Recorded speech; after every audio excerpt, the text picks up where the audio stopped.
Nowadays, in the last couple of years, majority of the IPOs are getting oversubscribed, and I'm sure majority of you would have that issue of allotment. So for all the short term traders, right, what you need to do, even though you did not get the allotment in IPO, after the company is listed, you should know which IPOs you should enter, and when you should exit out of it also you should understand.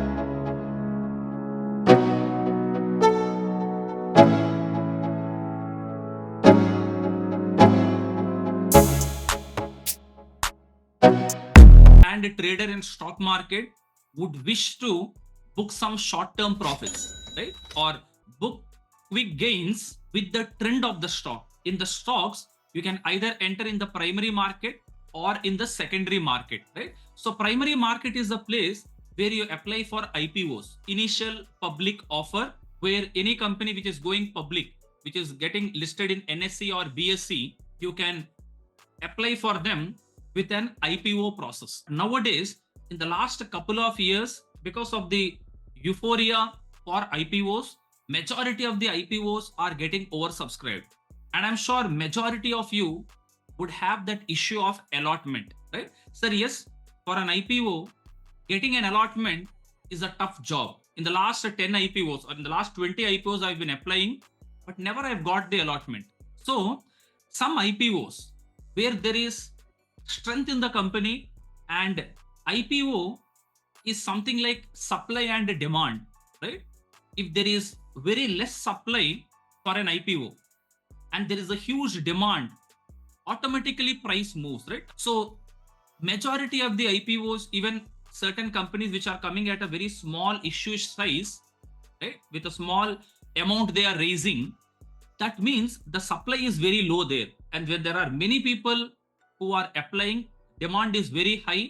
So on the listing we can see a price surge, and that may continue for a couple of days. So for all the short term traders, right, swing traders or momentum investors, what you need to do, you need to learn, master the art of IPO post listing strategy, right? Even though you did not get the allotment in IPO, after the company is listed, you should know which IPOs you should enter, and when you should exit out of it also you should understand. Now, one part is some good IPOs, listing gains is fine. Second, there are certain companies where the euphoria is good, company is good, but because of some reasons, after listing, it can start losing out. So those kind of IPOs, you should also have a benchmark of how to get rid of it or how to exit those companies, right? So in this discussion, we will study about an IPO post listing strategy, which purely depends on price and volume, right? Which purely depends on price and volume, and the IPO listing day high and IPO listing day low. And why do we take the listing day? That is the day where we see a lot of demand, right? There'll be a lot of buyers who will be entering. So that we will take it as a benchmark, right? That will take it as a benchmark. So let me share my screen and let's discuss the same with couple of examples, right? With couple of examples. Let's imagine I've applied for an IPO, right? We will consider that as Motisons Jewelers Limited IPO, right?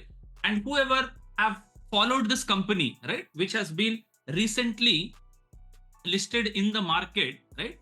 A very small IPO, right? And a lot of demand, right? Lot of demand.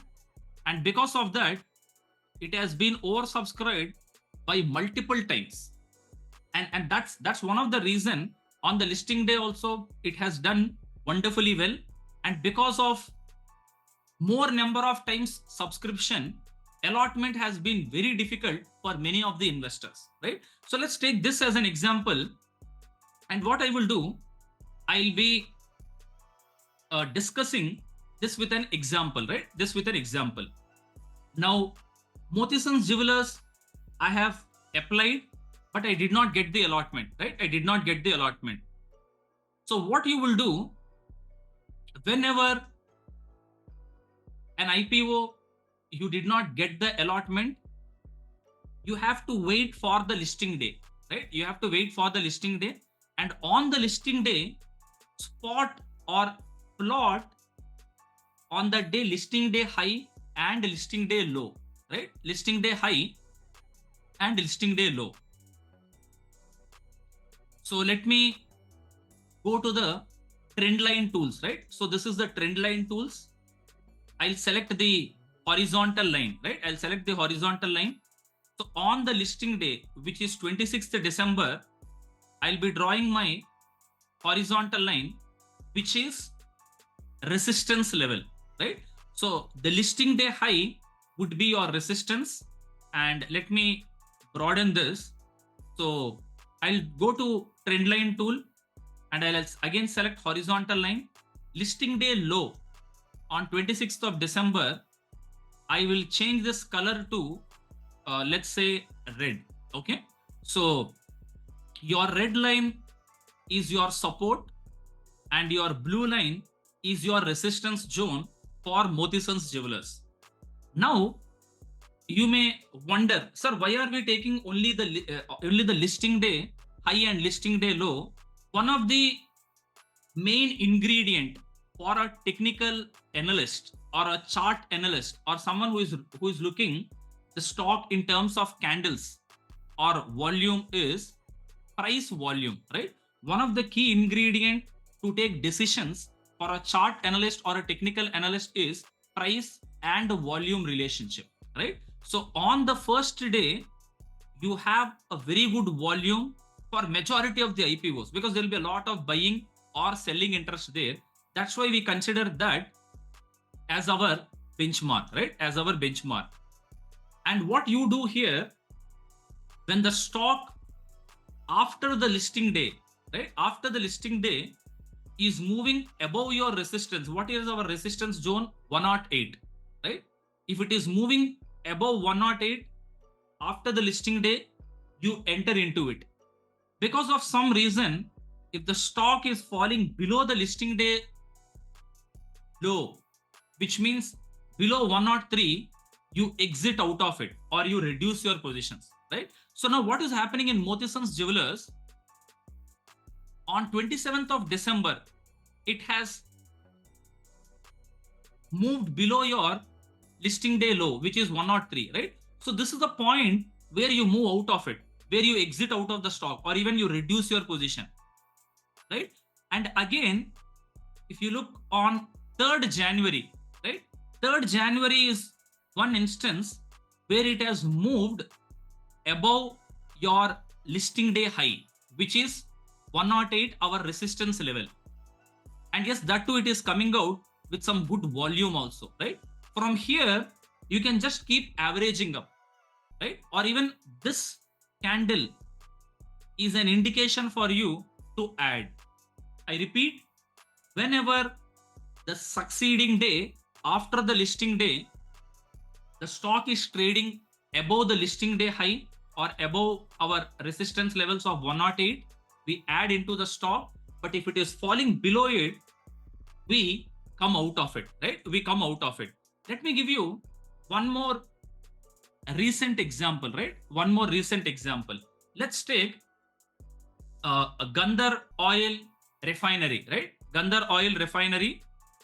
Here, if you see, yes, on the listing day itself, if you just plot your support and resistance, and yes, ideally, your listing day high or listing day low, you take the body of the candle, right? Not the wick, right? So this is called as your wick, or this is called as your shadow, and this is your body. So ideally, you plot, ideally we plot your resistance and support with the body of the candle, right? Yeah, with the body of the candle. So let me keep this as listing day low, which is 297, and this is your listing day high, which is 301, right? Which is 301. So if you just look at the chart, sir, I have not got the allotment in Gander oil refinery. Should I apply for it? Right? You did not get any instance of applying even these days. Like if you see Definitely on 11th December, it's not a edition. On 12th, or even all these 3 days, even if you have added, it has immediately asked you to move out, right? And even these candles are not strong candles, right? Normally, a healthy candle should be like this, right? The body should be big. The body should be big with a green portion here, which means it's a positive day with a small wick or a no wick, right? But none of these candles are like this. And even you see from almost your 19th December, it has never given an addition to enter, right? Addition to enter. Also, sir, I've got the allotment. What should I do? The next preceding day itself, it has moved below the listing day low.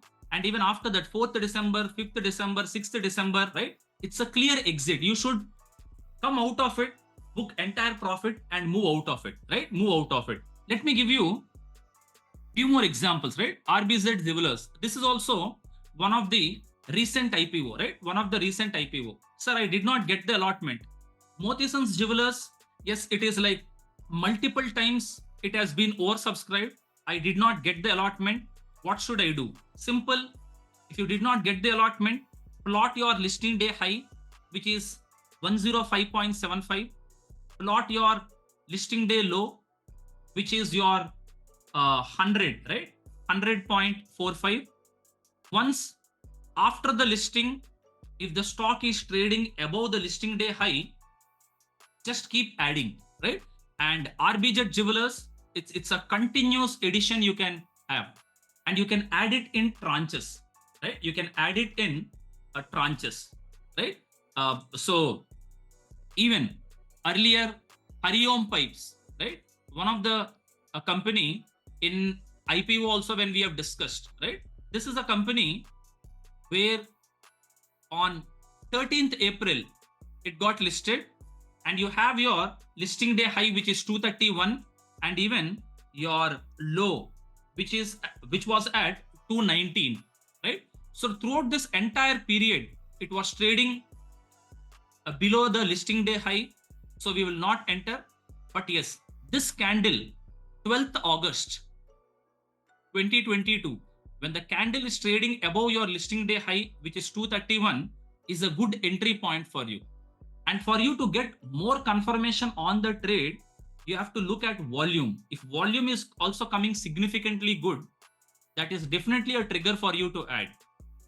And as it is moving in your direction, you keep adding, right? You keep adding. And many of the stocks you would have avoided by just following this process. Even if you look at Paytm, right, which was one of the company where majority of the investors have been trapped there, right? Yeah, many investors seeing the euphoria in the IPO have applied during November 2021, and post that, when it has started to slide below its listing day low, which is 1560, you had multiple opportunities to move out or exit. If you have not respected the system, or if you do not have a strategy like this, you'd be accumulating losses rather than accumulating profits, right? So even very recently, we have our Medi Assist Healthcare Limited, which has come for the IPO, and even the allotment is also out a day before, right? If you have got the allotment, wonderful. If you did not get the allotment, that is a company which is a third-party administrator, right? It provides the TPA services for the health insurance industry.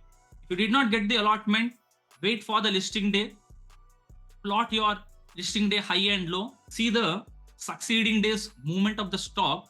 If it is in our direction and our process says, yes, we need to enter, keep riding. Because of any reason, if it is going below your listing day low, or if it is going below your support levels, start booking your profits or move out of it. But please remember, this is a process, this is a methodology we use for short term, right? This is not for long term accumulation of the stocks. This is for listing gains profit, right? Listing gains profit. So holding that for a longer term, we look at the fundamentals of the company. How is the quarterly results going on, right? Is the company moving good in terms of price and volume, right? We also can check with our indicators, right? EMA indicator. If it is crossing your EMA 50, EMA 21, we look at it. Donchen channel, right? If Donchen is giving an addition, we keep riding it, right? So this IPO strategy we mainly use for short-term listing gains and to ride the company for a shorter duration. And always as a thumb rule, IPOs, initial public offers, are normally overvalued, right? Or they come at a very high valuation. So 99% of the IPOs just look for short term, right? If you have made some decent return and after a good move, if it is reversing, move out of it, right? Move out of it, because normally the trend of IPOs is after gaining few returns, it moves southwards, right? It comes down. So IPOs only for the shorter term to make the listing gains or the quick gains, and the long term only few IPOs where there is a fundamental strength or quarter on quarter they are growing. Those companies we ride them more. I want every one of you to minimum analyze 3 IPOs, right? And let me know below what are the 3 companies you are going to apply this IPO strategy, and check your resistance and support levels, right? Let me know the 3 company names. Just do it today, right? Because it's all about how much you practice, how many charts you look at it, and any good IPO you have missed it, use this as a process to either enter or to exit if it is not moving in your direction. Okay.